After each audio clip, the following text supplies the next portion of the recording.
Krishna,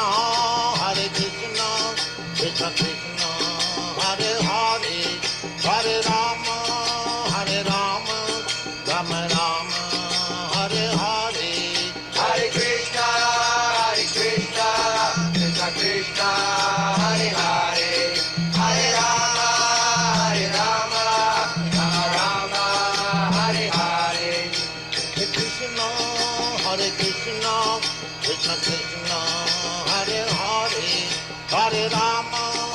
Hare Rama, Rama Rama, Hare Hare, Hare Krishna,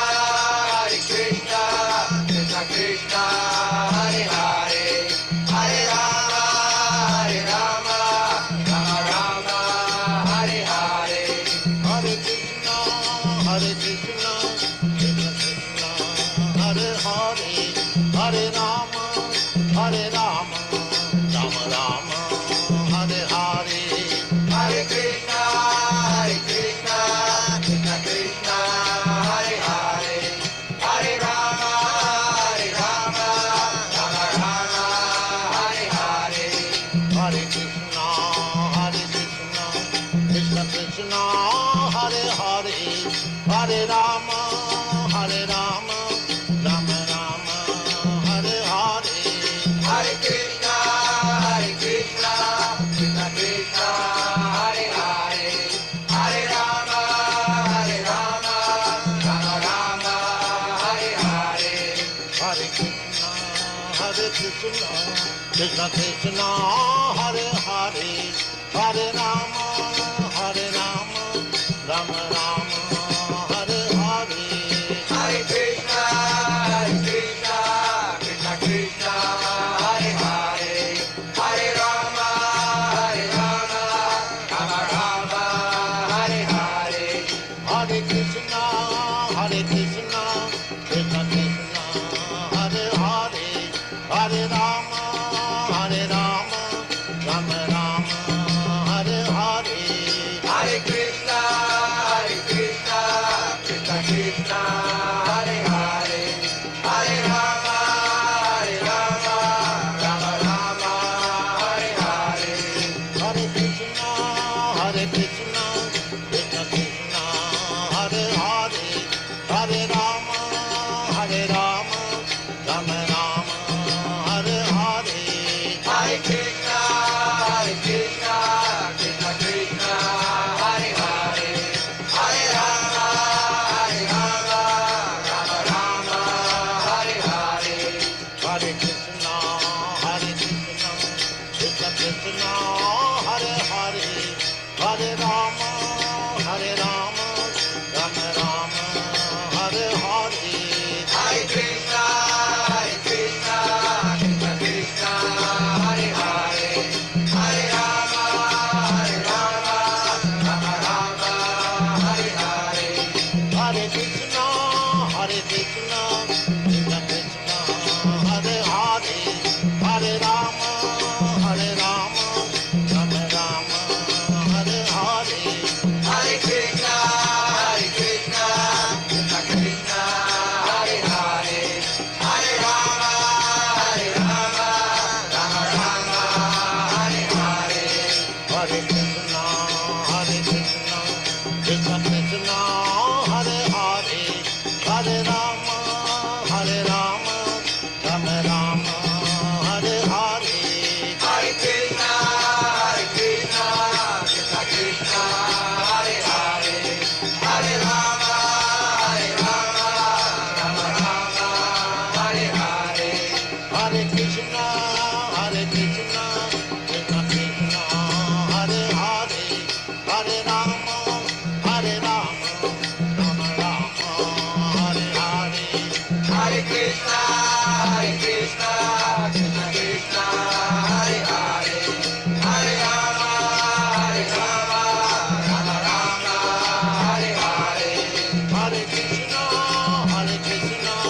Krishna Krishna, Hare Hare, Hare Rama, Rama Rama, Hare Hare, Hare Krishna, Krishna Krishna, Hare Hare, Hare Rama, Rama Rama, Hare Hare, Hare Krishna, Krishna Krishna, Hare Hare, Hare Rama, Rama Rama, Hare Hare, Hare Krishna, Krishna Krishna, Hare Hare, Hare Rama, Rama Rama, Hare Hare, Hare Krishna, Krishna Krishna, Hare Hare, Hare Rama,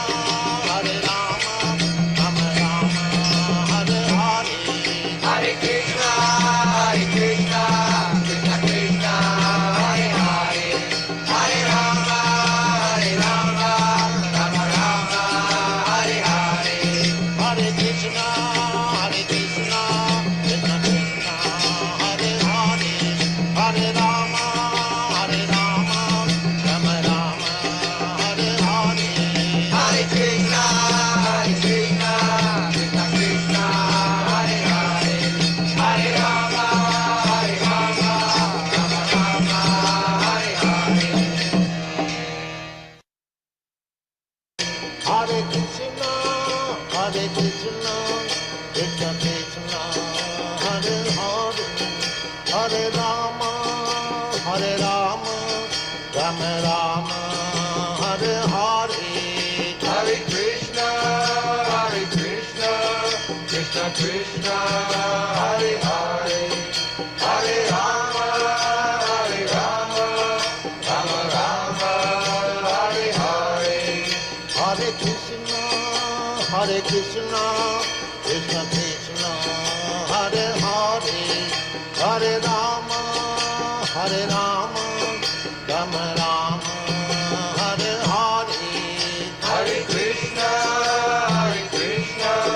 Krishna Krishna, Hare Hare, Hare Rama, Rama Rama, Hare Hare. Hare Krishna, Krishna Krishna, Hare Hare, Hare Rama, Rama Rama, Hare Hare. Hare Krishna, Krishna Krishna, Hare Hare, Hare Rama, Rama Rama, Hare Hare.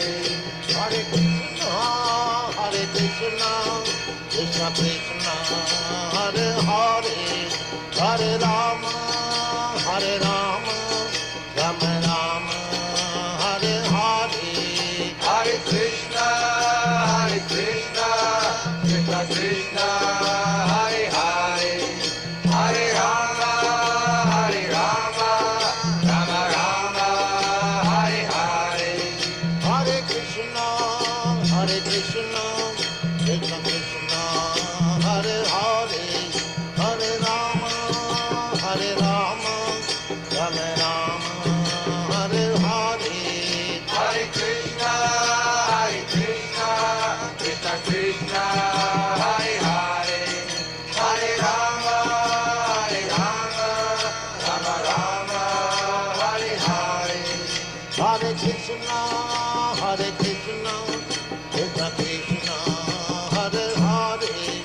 Hare Rama, Rama Rama, Hare Hare. Hare Krishna, Krishna Krishna, Hare Hare, Hare Rama, Rama Rama, Hare Hare. Hare Krishna, Krishna Krishna, Hare Hare, Hare Rama, Rama Rama, Hare Hare. Hare Krishna, Krishna Krishna, Hare Hare, Hare Rama, Rama Rama, Hare Hare. Hare Krishna. Hare Krishna, dear devotees. Peace accept my humble obeisances. All glories to Srila Prabhupada. Welcome to this morning's Srimad Bhagavatam class. It's from Canto 2, which is entitled The Cosmic Manifestation, Chapter 9, which is entitled Answers by Citing the Lord's Version. And this morning we're doing text 4. Without further ado, we'll start the class. Jaya Radha Madhava Kunja Vihari, Jaya Radha Madhava Kunja Vihari, Gopijana Vallabha Girivaradhari, Gopijana Vallabha Girivaradhari, Yashodanandana Vradhanaranjana, Yashodanandana Vradhanaranjana, Jamunatira Vanachari, Jamunatira Vanachari, Jaya Radha Madhava Kunja Vihari, Jaya Radha Madhava Kunja Vihari Gopi Janavalabha Girivadadari Jaya Gopi Janavalabha Girivadadari Yashodanandana Vajjanaranjana Yashodanandana Vajjanaranjana Jamunatira Vanachari Jamunatira Vanachari Jaya Radha Madhava Kunja Vihari Jaya Radha Madhava Kunja Vihari Jaya Radha Madhava Kunja Vihari Jaya Radha Madhava Kunja Vihari Jayam Vishnupad Paramhamsa Parivajikacharya Stotra Satyashishi Mother's Divine Grace A.C. Bhakti-Vedanta Swami Srila Prabhupada Ki Jai Itilila Bhavisham Vishnupad Paramhamsa Parivajikacharya Stotra Satyashishi Mother's Divine Grace Srila Bhakti Siddhanta Saraswati Thakur Maharaj Prabhupada Ki Jai Ananta Kuti Vaishnavinda Ki Jai Namacharya Shri Haridas Thakur Ki Jai ISKCON founder Acharya Srila Prabhupada Ki Jai. Prem se kaho Shri Krishna Chaitanya Prabhu Nityananda Sri Advaita Gadadhar Sivachari Gaur Bhaktavinda Ki Jai. Shri Shri Radha Krishna Gopa Gopinath Shyam Kund Radha Kund Giri Govardhan Ki Jai. Shri Vrindavan Dham Ki Jai. Mathura Dham Ki Jai. Navadvip Dham Ki Jai. Jagannath Puri Dham Ki Jai. Jagannath Swami Ki Jai. Ganga Mai Ki Jai, Jamuna Mai Ki Jai, Tulsi Devi Ki Jai, Bhakti Devi Ki Jai, Hare Krishna Mahamanta Ki Jai, Samaveta Bhaktavinda Ki Jai, Nitai Gaur Premanande, Hari Hari Bo. All glories to the assembled devotees, Hare Krishna. All glories to the assembled devotees, Hare Krishna. All glories to the assembled devotees, Hare Krishna. All glories to the lotus feet of Sri Sri Guru and Gauranga. Namo Vishnu Padaya Krishna Prestaya Bhutale Srimati Bhakti Tirtha Swami Niti Namane Namaste Krishna Padaya Prabhupada Siddhartha Shri Guru Karuna Shakti Bhakti Tirtha Narayana Namaskritta Narunchevam Narottamam Devim Saraswati Vyasam Tato Jayam Ujirayat Nashta Prayeswa Bhadresu Nityam Bhagavata Sevaya Bhagavati Uttama-shloke Bhakti Bhavati Naistiki Om Namo Bhagavate Vasudevaya Om Namo Bhagavate Vasudevaya Om Namo Bhagavate Vasudevaya. Hare Krishna devotees, please accept our humble obeisances. All glories to Srila Prabhupada. Srimad Bhagavatam, Canto 2, Chapter 9, Text 4.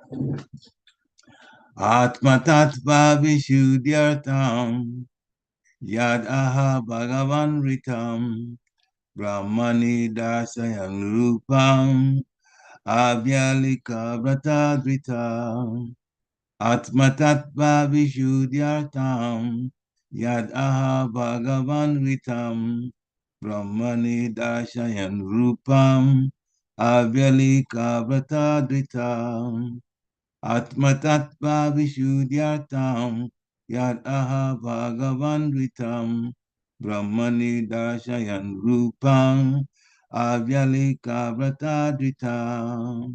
Hare Krishna. Please stand.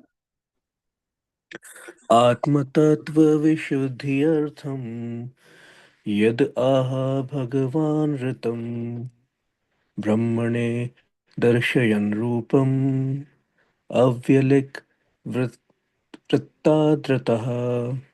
Hare Krishna. Hare Krishna.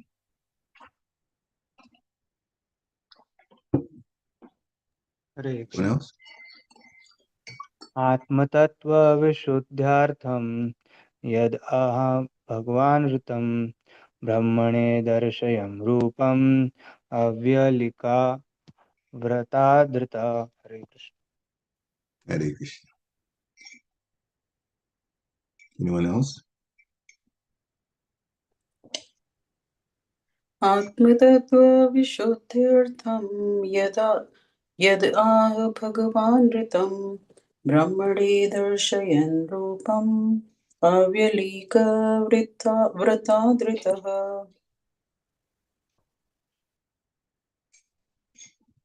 Hare Krishna. Anyone else? All right, we'll do word for word now. Ātma-tattva, the science of God, or that of the living entity. Viśuddhi, purification. Ṛtam, goal. Yat, that which. Aha, said. Bhagavān, the personality of Godhead. Ṛtam, in reality. brahmaṇe, unto Lord Brahmā.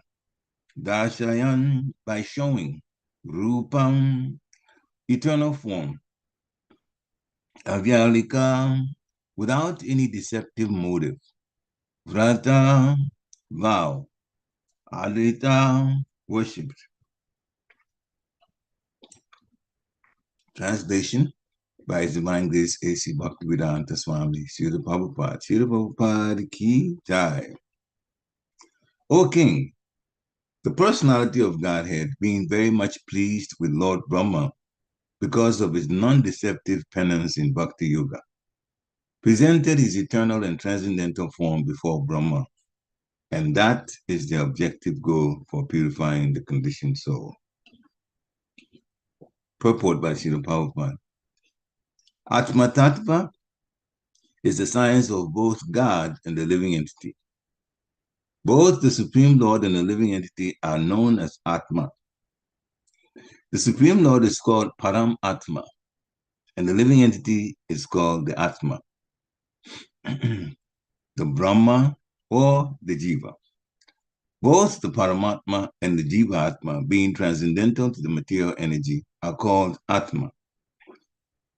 So Shukadeva Goswami explains this verse with the aim of purifying the truth of both the Paramatma and the Jiva-Atma. Generally, people have many wrong conceptions about both of them. The wrong conception of the Jiva-Atma is to identify the material body with the pure soul. And the wrong conception of Paramatma is to think of him on an equal level with the living entity. But both misconceptions can be removed by one stroke of bhakti-yoga, just as in the sunlight, both the sun and the world and everything within the sunlight are properly seen. In the darkness, one cannot see the sun, nor himself, nor the world. But in the sunlight, one can see the sun, himself, and the world around him. Shukadeva Goswami therefore says that for purification of both wrong conceptions, the Lord presented his eternal form before Brahmaji, being fully satisfied by Brahma's non-deceptive vow of discharging bhakti-yoga. Except for bhakti-yoga, any method for realization of ātma-tattva or the science of Atma will prove deceptive in the long run. In the Bhagavad Gita, the Lord says that only by bhakti-yoga can one know him perfectly. And then one can enter into the science of God. Brahmaji undertook great penance in performing bhakti-yoga, and thus he was able to see the transcendental form of the Lord. His transcendental form is 100% spiritual, and one can see him only by spiritualized vision after proper discharge of tapasya or penance. In pure bhakti yoga, so I'll read it again. One can see him only by spiritualized vision after proper discharge of tapasya or penance in pure bhakti yoga. The form of a Lord manifested before Brahma is not one of the forms with which we have experienced in the material world. Brahmaji did not perform such severe types of penance just to see a form of material production. Therefore, the question by Maharaj Pariksit about the form of the Lord is answered. The form of the Lord is Satchidananda, or eternal, full of knowledge, and full of bliss.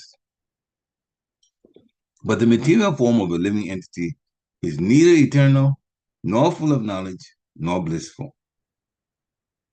That is the distinction between the form of the Lord and that of the conditioned soul. The conditioned soul, however, can regain his form of eternal knowledge and bliss simply by seeing the Lord by means of bhakti-yoga. The summary is that due to ignorance, the conditioned soul is engaged in the temporary varieties of material forms. But the Supreme Lord has no such temporary form like the conditioned souls. He is always possessed of an eternal form of knowledge and bliss. And that is the difference between the Lord and the living entity. One can understand this difference by the process of bhakti-yoga. Brahma was then told by the Lord the gist of Srimad Bhagavatam in 4 original verses. Thus, Srimad Bhagavatam is not a creation of the mental speculators. The sound of Srimad Bhagavatam is transcendental, and the resonance of Srimad Bhagavatam is as good as that of the Vedas.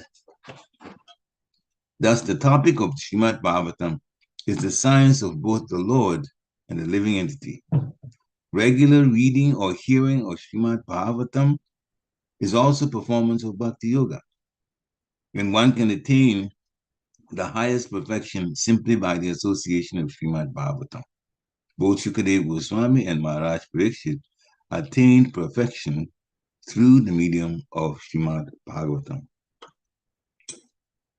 Oma Gnāti-mirantasya Jnana Jnana Shalakaya Chakshu Umaditam Jena Tasmai Shri Gurave Namaha Sri Chaitanya Manobhistam Stapitam Jena Bhutale Swayam Rupa Kadamayam Dadati Swapadantikam. Nama Om Vishnu Panaya Krishna Prasthaya Bhutale Srimati Bhakti Vedanta Swamini Tinamini Namaste Saraswati Devi Gauravani Pacharine Nirveshesha Sunyavari Paschathyari Shitarini Namo Mahavadanyaya Krishna Prema Pradayate Krishnaya Krishna Chaitanya Namni Gulatase Namaha Jai Shri Krishna Chaitanya Prabhu Nityananda Sri Advaita Gadadhar Sivasari Gaur Bhaktavinda Hare Krishna Krishna Krishna Hare Hare Hare Rama Ram Ram Hare Hare Hare Krishna Krishna Krishna Hare Hare Hare Ram Ram Ram Hare Hare Hare Krishna Krishna Krishna Hare Hare Hare Ram Ram Ram Hare Hare. Yeah. So, read the translation again.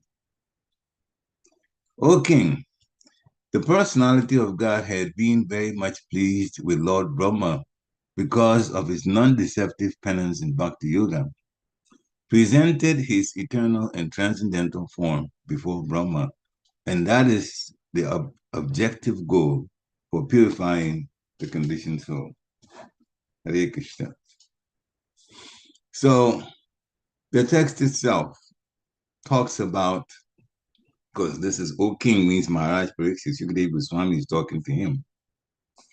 The personality of Godhead being very much pleased with Lord Brahmā because of his non-deceptive penance in bhakti-yoga.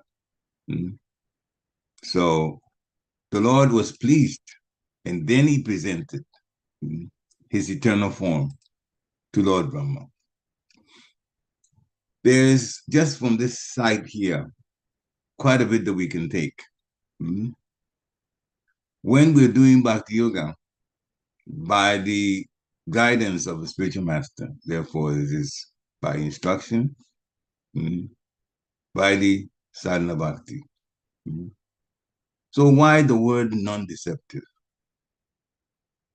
When we do bhakti-yoga in the modes, it is non-deceptive. I mean, it is deceptive. Sorry, I meant to say it the other way. It is deceptive in one sense. Sometimes our own lack of purity, that kind of, for lack of a better word, connects to this the deceptive nature.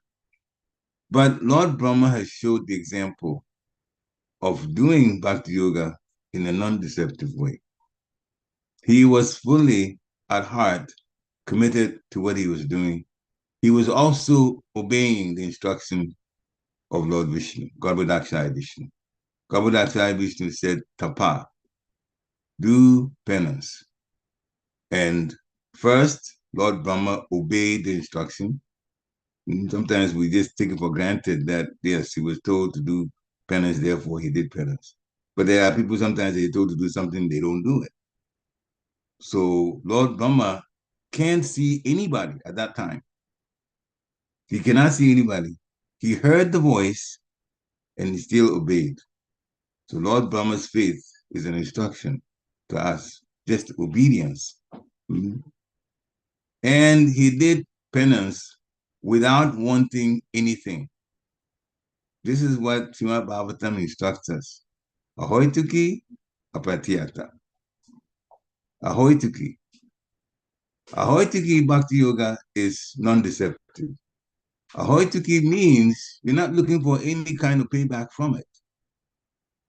There is no motive behind it, material motive behind it. This is what our mentality should be when we're doing bhakti yoga. It should always be like that. And the Krishna has said that if we surrender to him, he will reward us with whatever things that we need. Krishna doesn't necessarily give us things that we want because we want a lot of material things. Krishna gives us enough to live in this world. He knows we are in this world. We got to take care of the body. It's the body that we're using and serving him anyway. So it has to be kept. And then there's also the reputation of the society. If the society becomes a society where to the rest of the world, we are known as paupers or losers, nobody's going to come to the society. Srila Prabhupada explained this.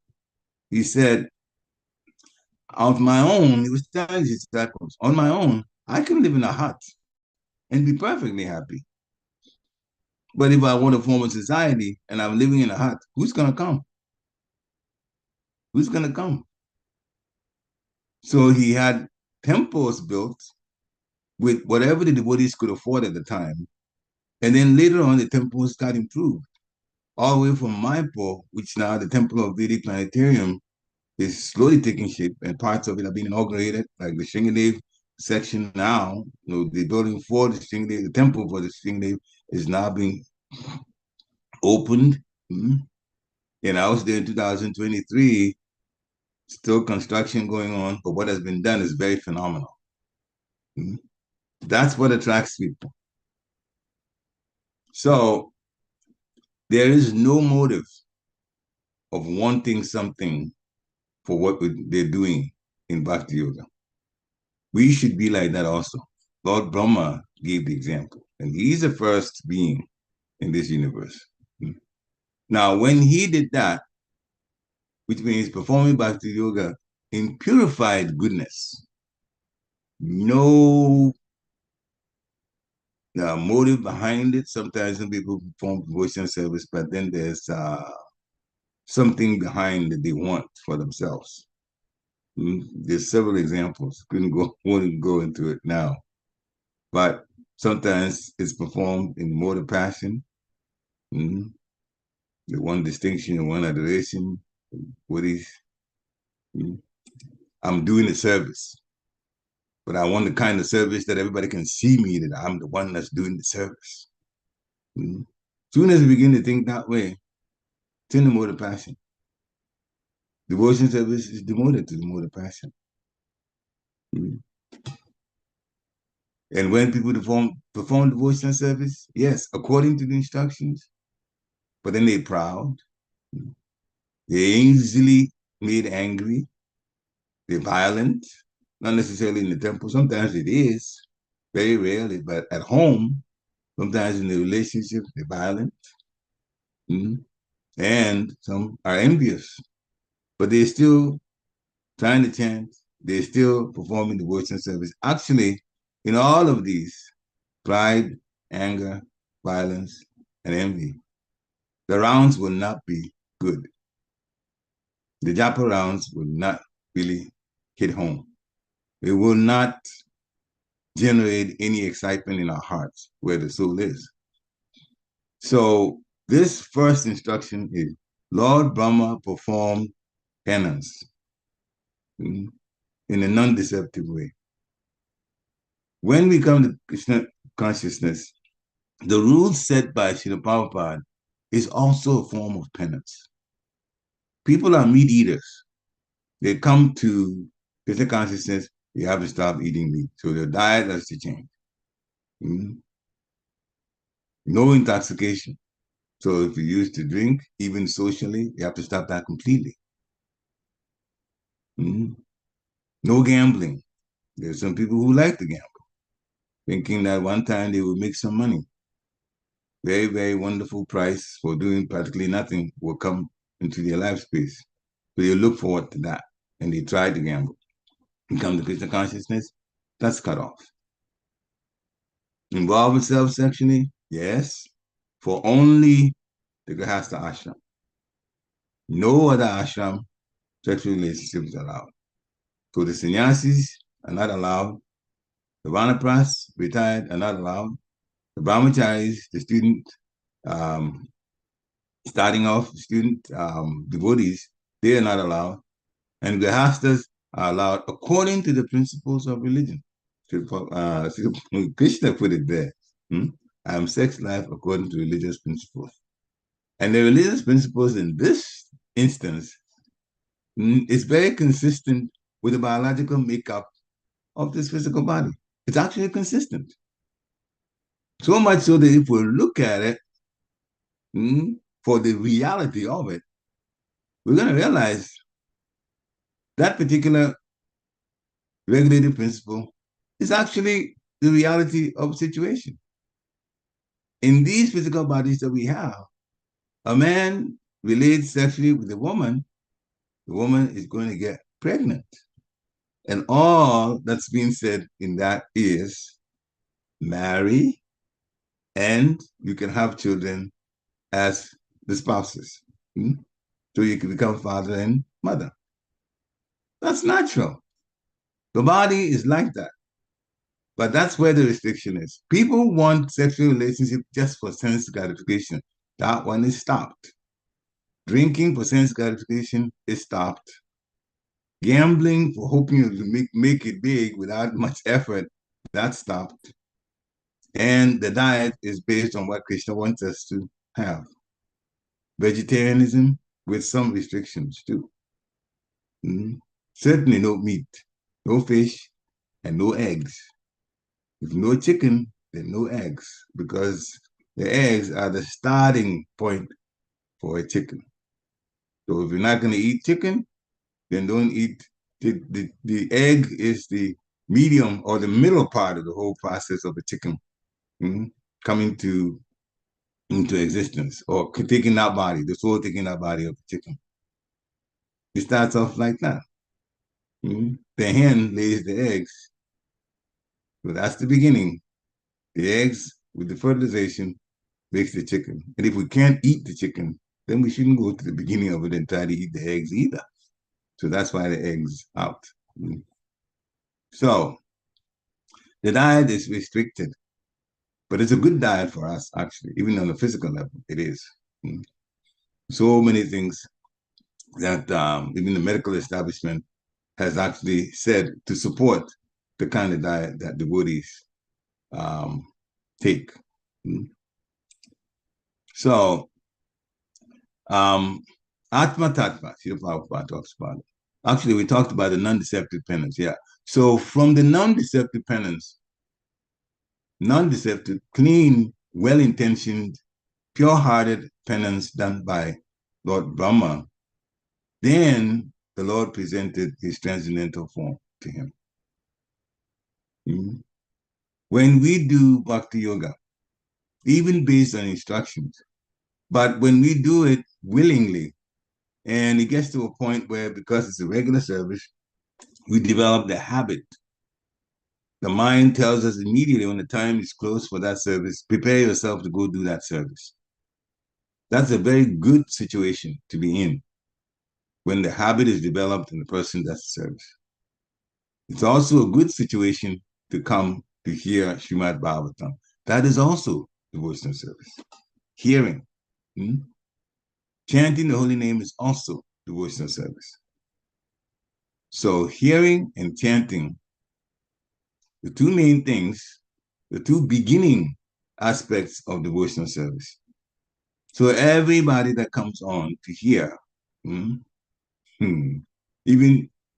though this whole hearing process by Zoom came about for a national or no international crisis, COVID-19, and here we are benefiting. And now it used to be like our sannyasis would travel.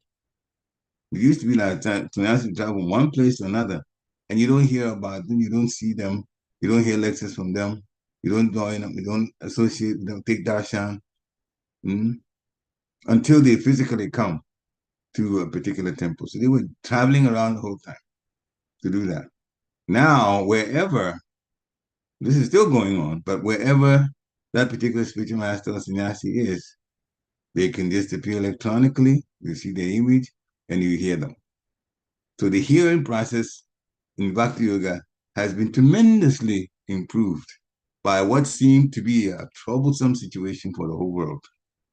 And we are actually taking advantage of it right now.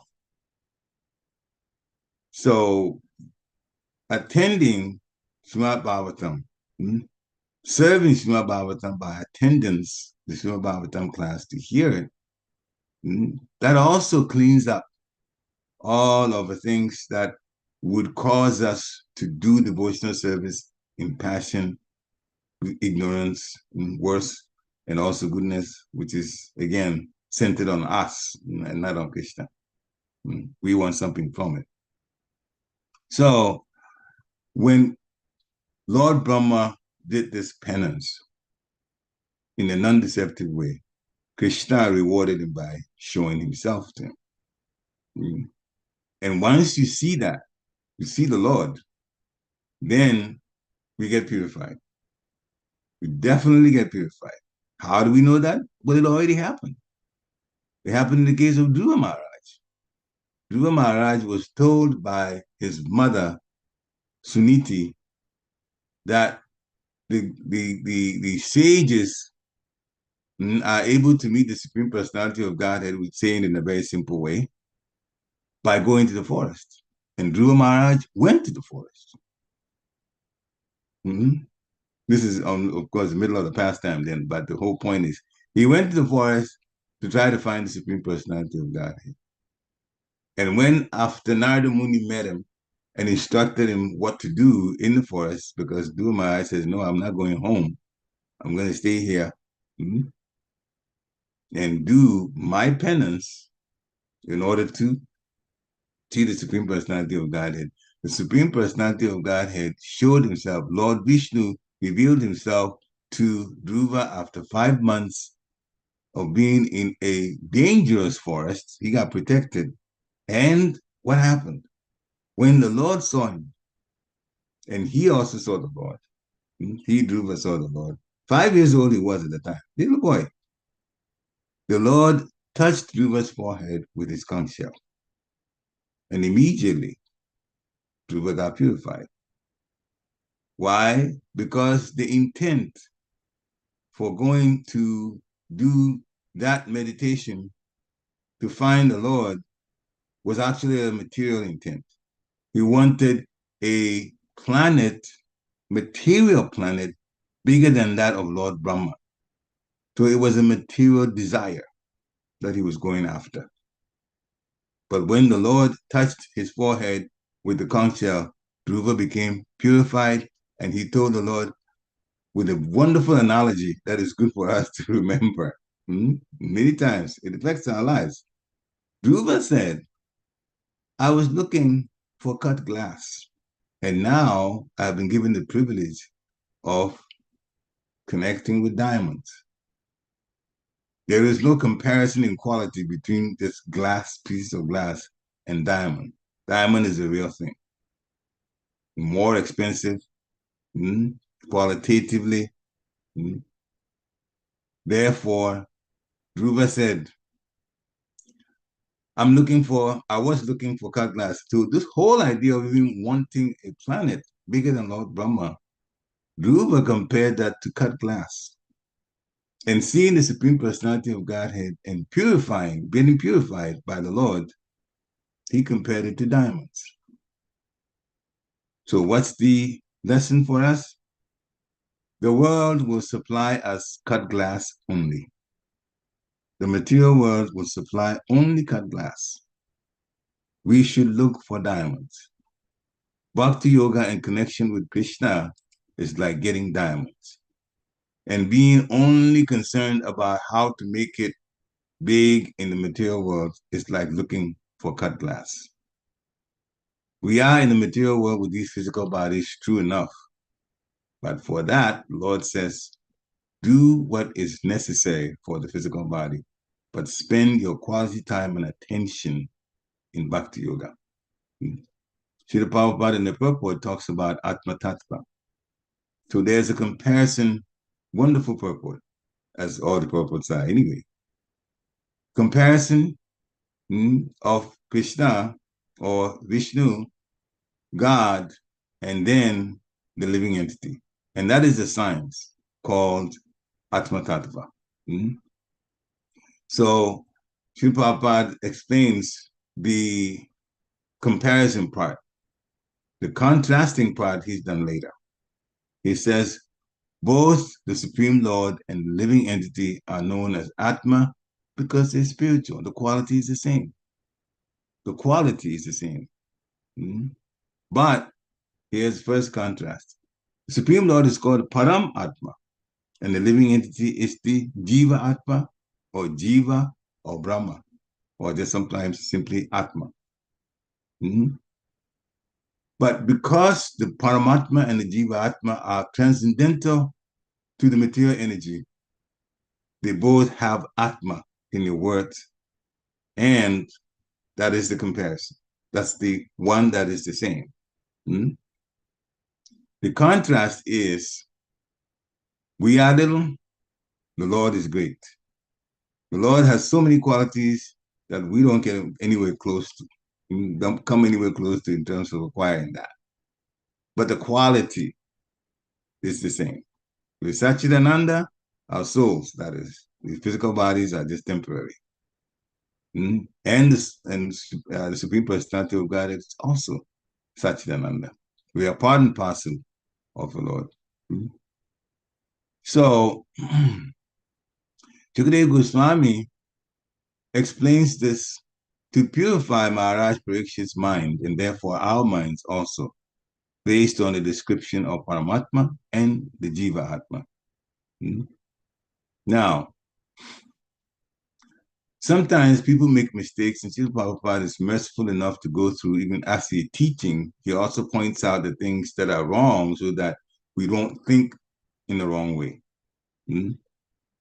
So he says, sometimes people have, or some people, they have wrong conceptions about Paramatma and Jiva Atma. What's the wrong conception of the Jiva Atma? People identify that with the material body. They think, I am the body. So they identify the material body with the pure soul. And that's why in Bhagavatam, Canto 10, chapter 84, text 13, yesterday we quoted that. We won't go through the whole thing now. The first line says, Yashatma buddhi kunape tridhatuke.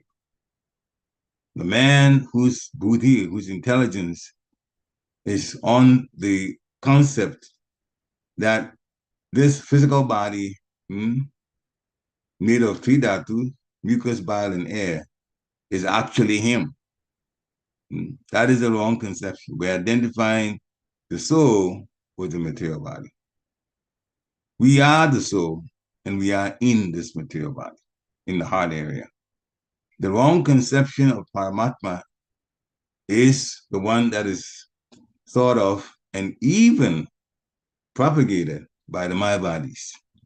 They are thinking that they are on an equal level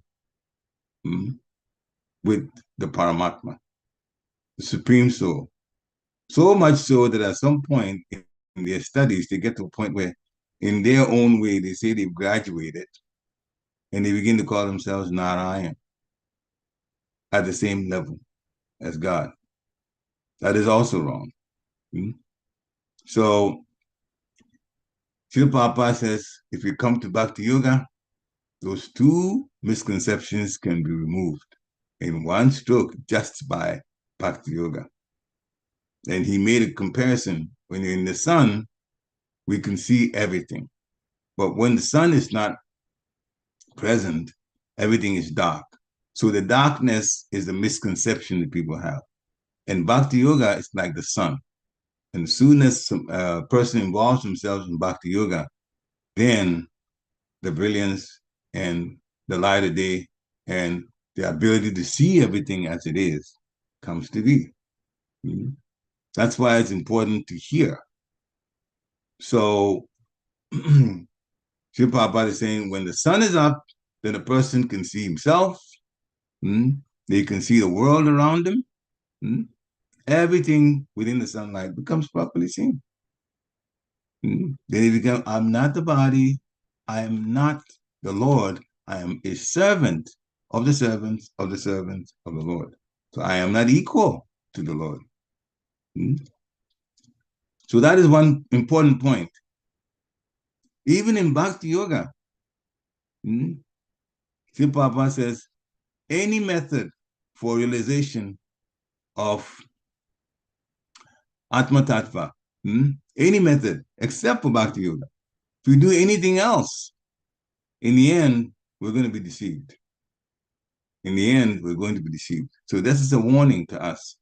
We should not waste our time with the other forms of yoga thinking that will come to self-realization. Self-realization comes to be in our lives based on getting involved in Bhakti Yoga. Otherwise, we're going to be deceived. Now, we may say, oh, we know this. That's why we come to Bhakti Yoga in terms of hearing and so on. But it is a very important statement to make and a very important warning. Why? Because of what is going on in the world now. Remember, in the personification of religion, dharma, the bull, in the past times, if you could call it that, the personification of Kali was actually beating the legs. The bull has 4 legs. 3 legs had already been shattered: austerity, cleanliness, and mercy. Now, truth, the 4th leg, the 4th pillar of religion, is being challenged. And so there are so many things that will come up, and we have to be very careful. Some are gross, it's very obvious to see that it's not acceptable, it's wrong. But some are also quite subtle. There has been one, I'll mention one, without even going into the great detail about it, but the point about it that's important, that we'll have to bring out. Srila Prabhupada, this is some people saying this now, and some of them are supposedly devotees. Srila Prabhupada didn't tell us everything about our situation in the material world. Because he thought that if he let it all out, some of us will be quite confused about our situation. Therefore, there are some things that he held back. And so here's the situation. And then they say something totally different from what Srila Prabhupada said. Srila Prabhupada said, we fell from the spiritual world because we were envious of the Supreme Personality of Godhead. How many times people are trying to change this simple statement? And I have heard lectures where Srila Prabhupada has said that. I have heard morning walks that people have asked follow-up questions based on understanding that we came from the spiritual world to the material world.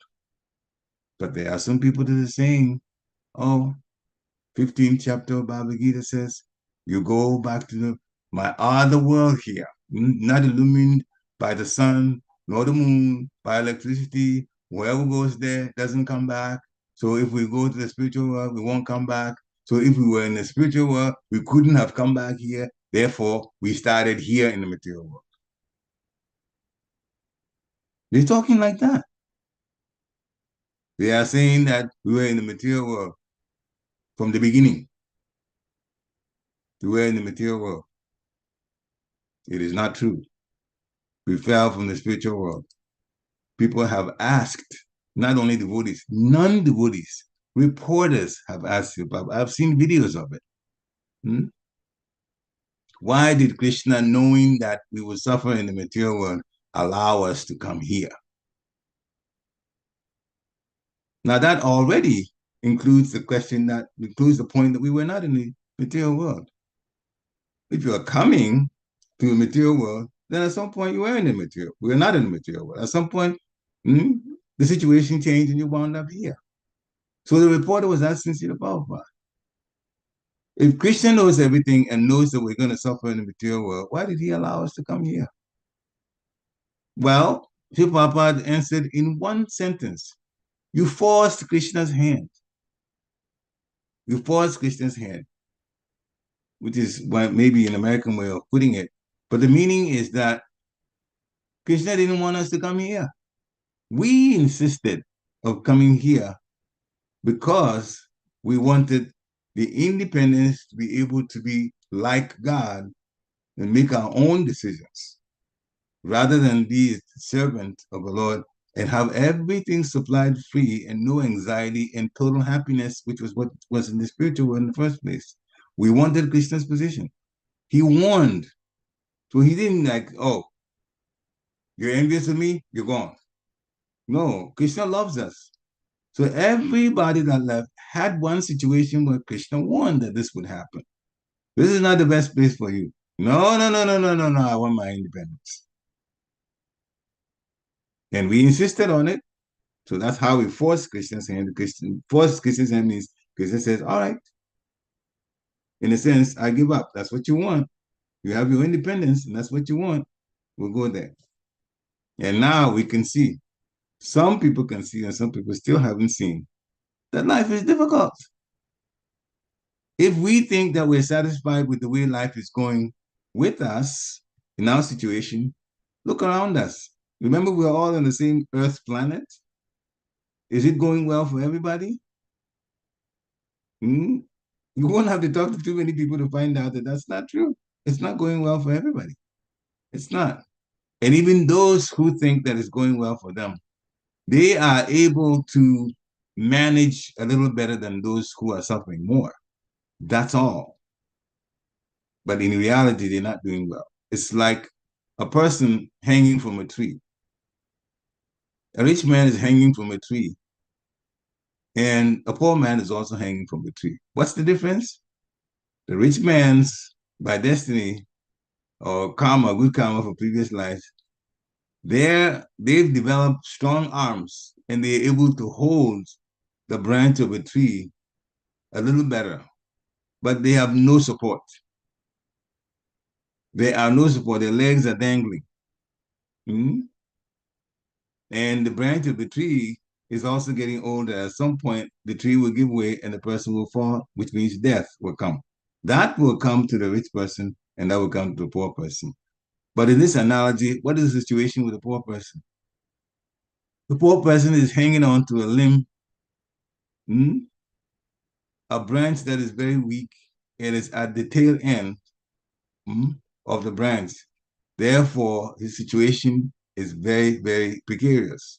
It's difficult. He can break and fall at any time. Therefore, the poor person is in greater anxiety, and the rich person has stronger arms to hold on to a part of the branch that's a little stronger. But it does not mean that life is all wonderful. We are still affected by disease. We are still affected by old age. So in the long run, getting out of this body and going back to Godhead is the best thing for us. And to know the Lord, we have to see, Prabhupada has also said, through bhakti-yoga. Bhakti-yoga Bhagavad Gita, chapter 18 text. 55. One can understand me as I am the Supreme Personality of Godhead only by devotional service. Bhakti-yoga vijayanti yavan yasyasmi tatvata. So he has said this. We have to realize that we are fortunate to be involved in devotional service. Srila Prabhupada said the price for staying in devotional service is spiritual greed. We should be greedy. The greed to get to know more, the greed to serve in quantity and quality, quantity or quality, or both. The more we do that, the happier we become. And the Lord says through bhakti-yoga, he will reveal himself. He did for Lord Brahmā. So, the question that Maharaj Pariksit answered about the form of the Lord, this was in the previous chapter, chapter 8, same canto. Brahma did not perform severe penances to see a form of the Lord in a material way. No, he did not. So the question is answered by Shukadeva Goswami about the form of the Lord. The Lord is Satchidananda. Lord Brahmā also says that Ishvara Parama Krishna is the supreme controller.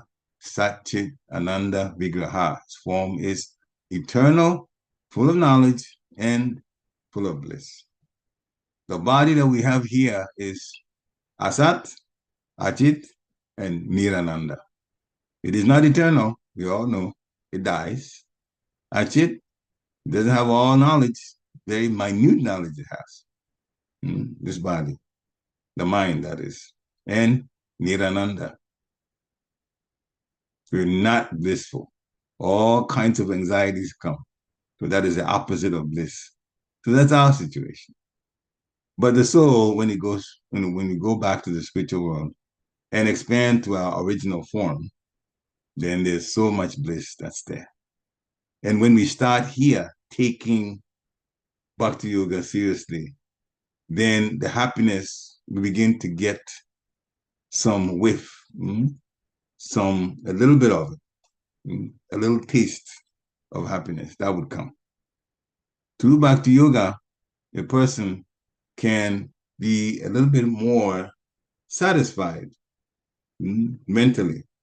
When we begin to understand that we shouldn't connect so much with the material energy, shouldn't put effort into trying to make it big in the material energy, because we're going to leave it, death will come and take it away. If you want to do anything to get very wealthy, then along with that should come the aim that you want to help the Krishna conscious society financially. That should be the aim. Making money should be because I want to help to get the Krishna consciousness movement, whether infrastructure or programs, whatever it is, to advance more. And everything that we do, if we put Krishna first, there's always prashadam. There's always remnants that come to us.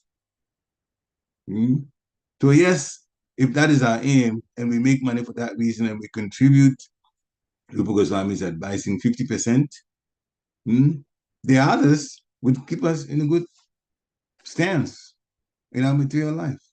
That would happen. But just to make money so that, one, prestige, I'm a rich person. People will know me because of my wealth. People will know me because of my property. It's not very smart, because that is, death comes and takes it all away. And then it becomes the soul. What did you do for your soul? So even in Christianity, we put even there, because Christ did not teach in-depth spirituality. He did not. Because he said Christians or people who hear him, they're not ready to actually take the deeper truths about the Lord. But even in that situation, he said, what would profit a person? What profit can a person get to win the whole world to be the richest in the whole world, but compromise their own soul by not giving any food for the soul. Spirituality. For us, it's bhakti-yoga. What profited a man to gain the whole world but lose his own soul?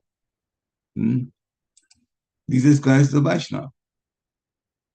And Bhaktisiddhanta Saraswati Thakur Maharaj says, in many ways, Jesus is a Shaktivesh avatar. Shaktivesh avatar is one who is a flesh and blood person. He has a physical body, but he's empowered by the Supreme Lord for a particular purpose. So he qualifies like that. But he taught at a lower level because those who would hear him, and even those who would hear him, some of them would take what he said and some of them won't. Or they won't practice it. They'll hear, but they won't practice. So if he went very high, like the bar that's been set by Srila Prabhupada, even though there's some mercy built into this too, how many people would do it? You'd say, oh, Srila Prabhupada thought about it himself. When he came in Boston, he looked at the way things were going in the material energy of Boston, Massachusetts. He thought about it. I'm come here, Lord, only you can make my words have an effect on these people. The way they're living their lives based on so much sense gratification. If I tell them, you should not eat meat, you should not involve yourself sexually unless you want a baby, and that also with your spouse, you should not gamble, and you should not drink.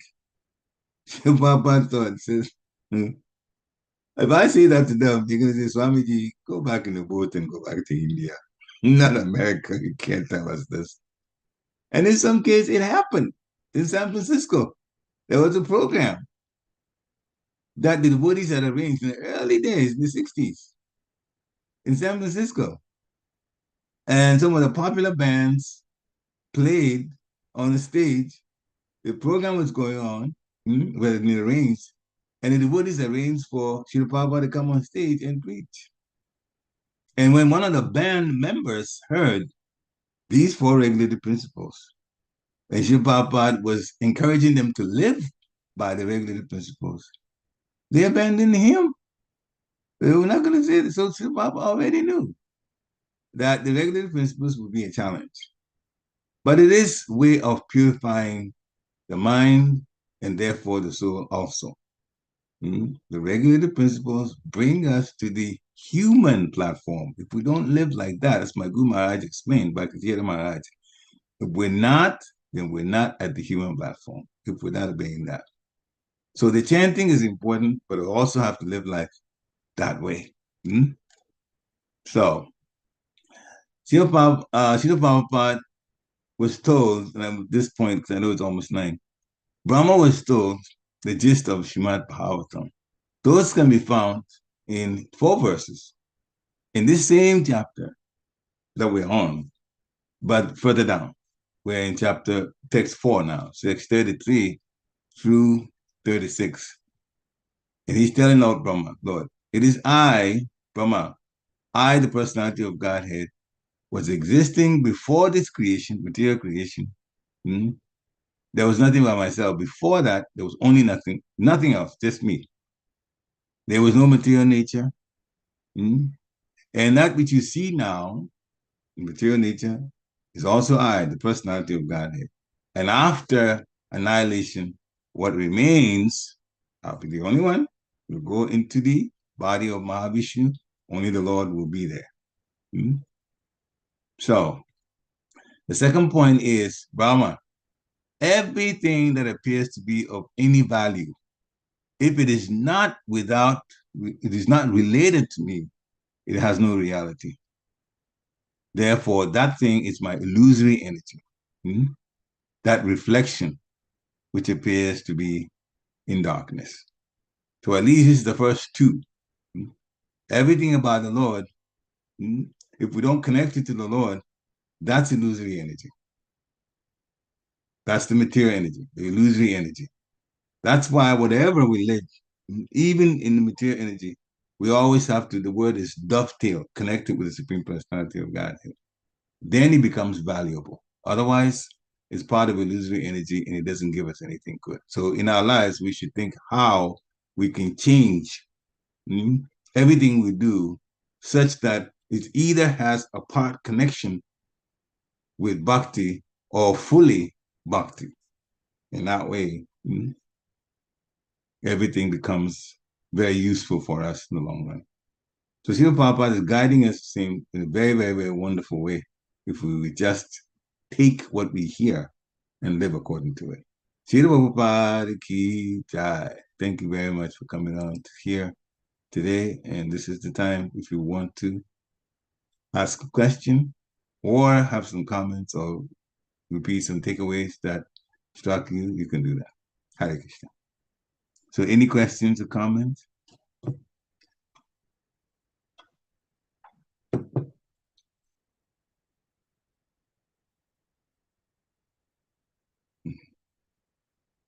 Hare Krishna Prabhu, please accept my Hare humble Krishna. Please request. accept my glories to Srila Prabhupada. Jai. All glories to the devotees in the call. Jai. Just wanted to express my gratitude, like, while I was hearing the class and I was able to relate, like how Prabhupada, you were mentioning about the Boston when he arrived here. Because this week, the Holy Name Week we are celebrating is like pretty much like commemorating his arrival in Boston. It starts with the 17th, so it was like, so it took so much efforts to like spread this movement and like give us this knowledge and give us the chance to like really understand or bring us closer to Krishna. A lot of people outside, they are still in that ignorance and they are still struggling with their lives, finding it difficult every day, frustrated and whatnot. And uh, now we are able to relish this Krishna consciousness. So I just wanted to express my gratitude and thank you for the class. Like a lot of points to ponder upon. Like you mentioned how the Atma and Paramatma are different, and uh, you know how there are misconceptions going out. Where we are like completely deviating from what Prabhupada told us, and reminding that we shouldn't be uh, you know spreading an incorrect message that Prabhupada didn't speak. Yeah. Thank you for those points. Hare Krishna. Hare Krishna. Thank you for the comments that you repeated on this. I suppose those are very, very, very important points that by the mercy of Guru and Gauranga, we just had a chance to share with you. But we have to warn, we always have to warn that in this Kali Yuga, things are getting worse. There will be an attempt to change things everywhere.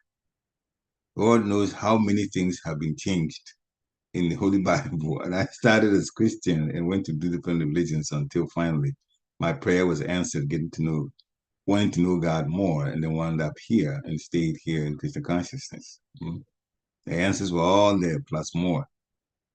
But there are things that people are trying, going back. So that I started with the Bible and going back to the Bible now, the versions here.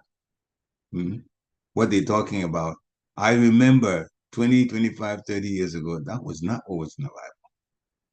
And one of the things that relate to us, even though Christ talked about it, but Christians actually don't know how to live by that, but devotees do. And that is, this is Christ saying, there are those who will be known as the children of God.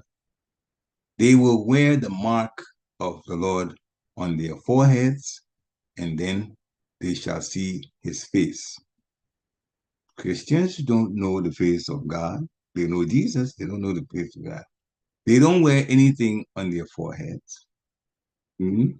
Still, they call themselves children of God. Of course, they're Christians following Jesus, who is his activation avatar. But who wears the mark of the Lord on the forehead? Devotees. Just like you see me now, wearing tilak.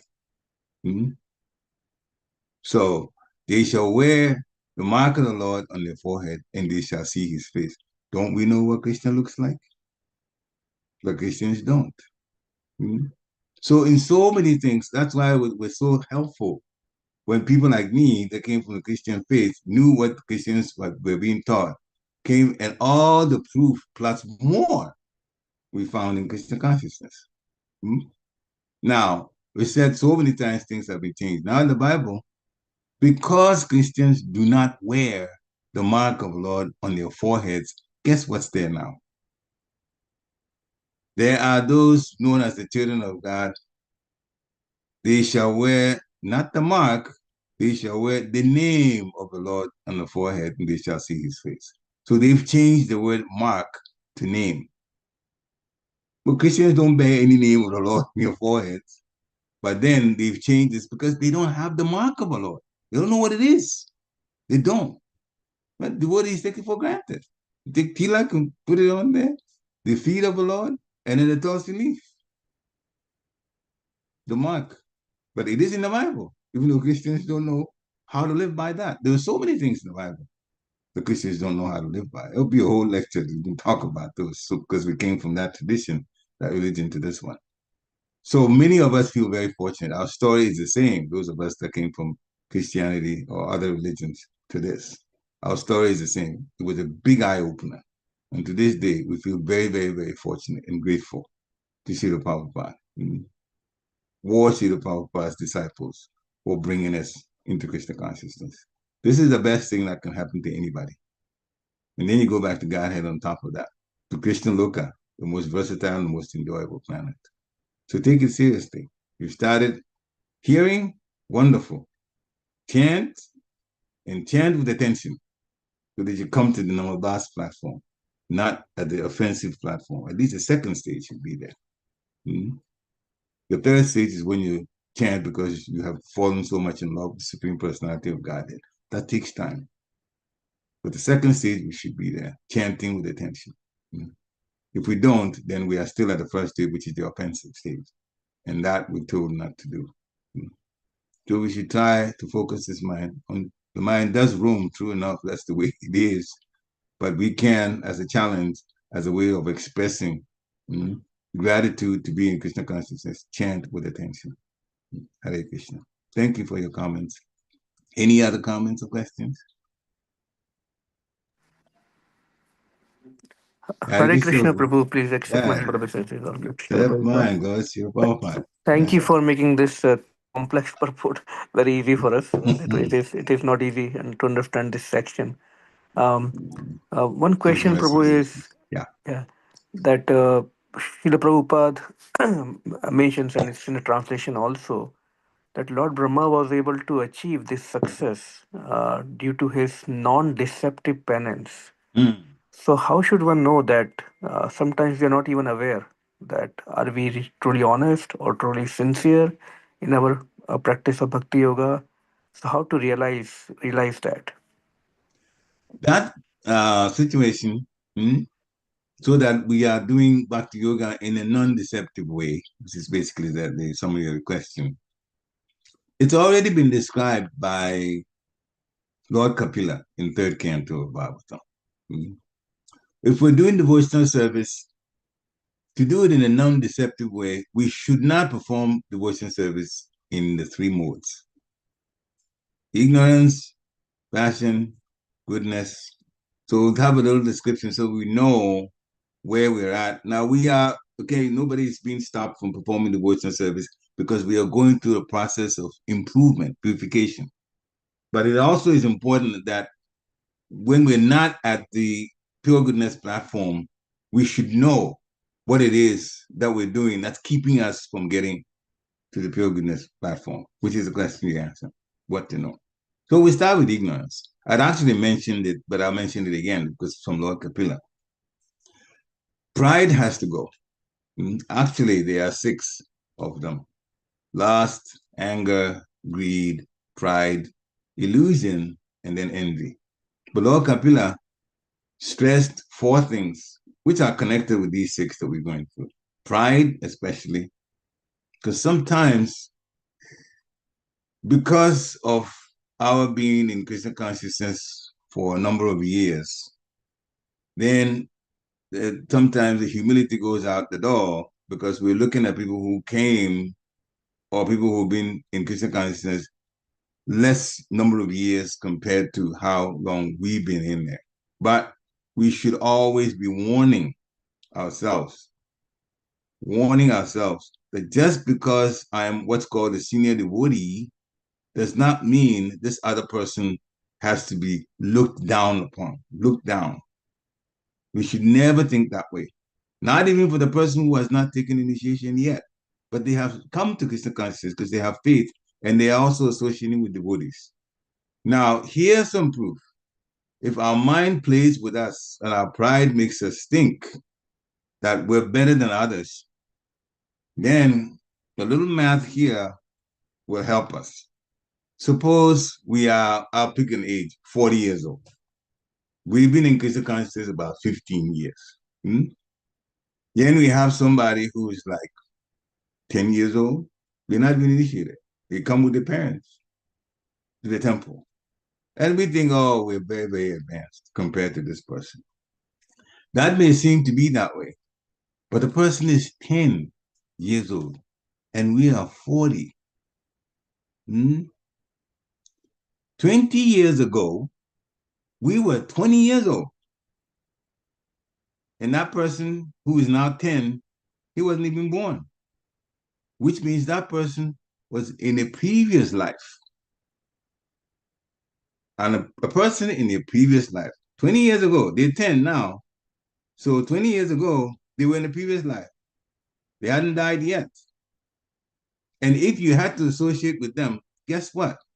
You are 20 years old now. If you met that person will probably be about 70, 80 years old, or at least 60 years old.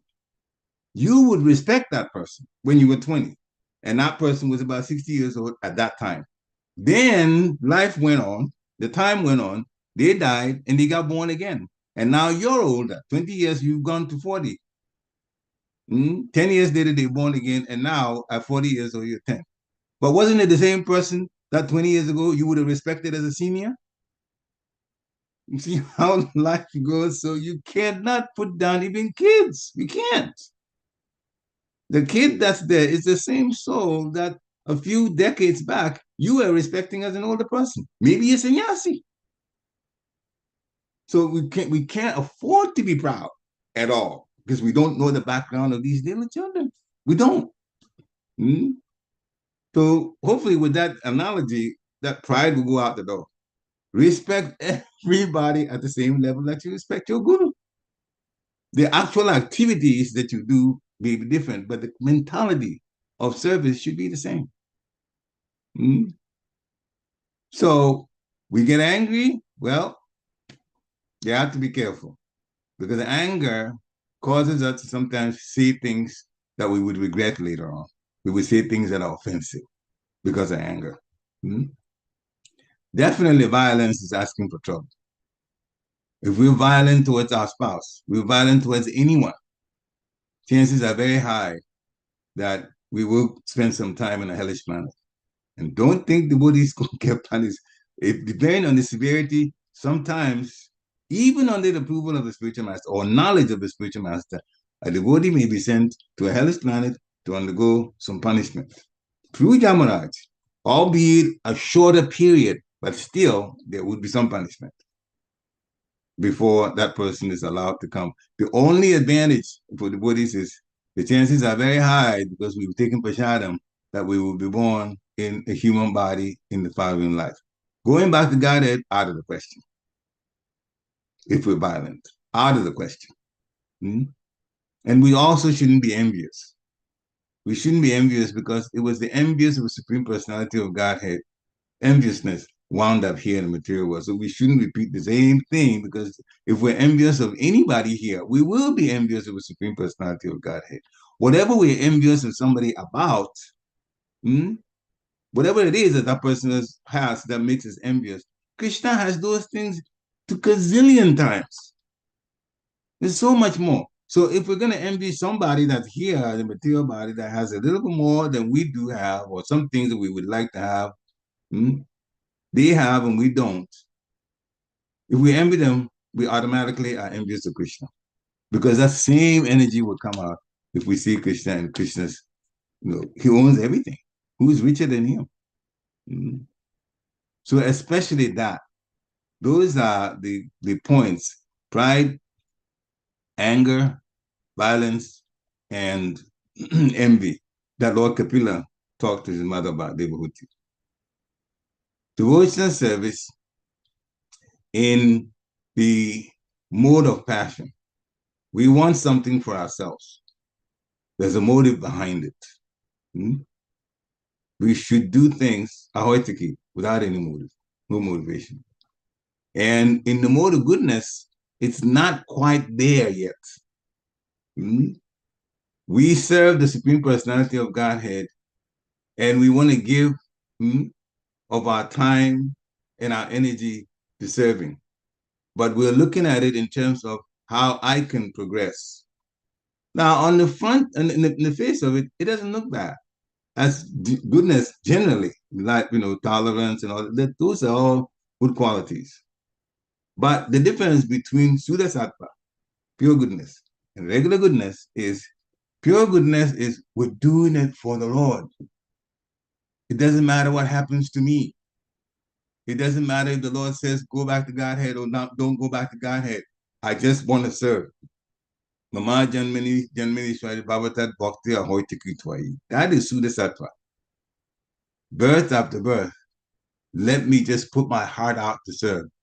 So when we develop love for the Supreme Personality of Godhead, and because of our love, we are serving, then that is Suddha Sattva. So many of us really have progressed to the point where we are serving devotion service in the mode of goodness. But we have to remember, this has to go on, building, building, building, and pray to Krishna to purify us, because when we get purified, then we're approaching Suddha Sattva, pure goodness. And now we don't become center of anything. What we're saying now is that sometimes people say, I want to do this because I get so much from it. Not material, I get so many spiritual credits from doing this. So that we're keeping tabs of our own progress. Now, while it may be true that we're thinking that way, but then we have put ourselves in the center. When in fact, the gopis serve the Supreme Personality of Godhead without putting themselves in the center. That's why they're the best. So that's just a change of mentality. We're doing it for the Lord. Whatever happens in my life, it doesn't matter. If I go to Godhead, fine. If I don't go to Godhead because the Lord wants me to do something different, fine. If I don't go to Godhead because my spiritual master wants me to be with him in the next time in another place, what he has to do, fine. That's the mentality. Because the Lord is already kind, and at some point, he will say, go back to Godhead. He will do it. He will go do it. So that type of just giving ourselves fully to service, then that is the approaching pure goodness. So that's the difference between those two. Hare Krishna. Glory to you, Bob. Hopefully that made a little bit more clarity to you. Any final questions?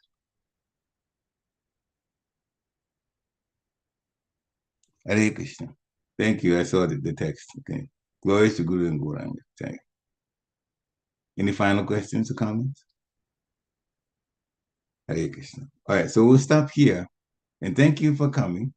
And tomorrow, of course, will be the next class, which usually is Prabhupada, I think, lecture. So we'll all be here. Try to get here on time. Try to get here on time. It's important. Punctuality shows seriousness. Seriousness. Coming shows commitment. Punctuality shows seriousness. So try to come, so we start right on time. Panchakalpatarubhyascha kripa sundibhya evacha patitanam pavanebhyo Vaishnava. Srila Prabhupada ki jai. Thank you very much. And I saw the other text too. Okay. Glory to Guru and Gauranga.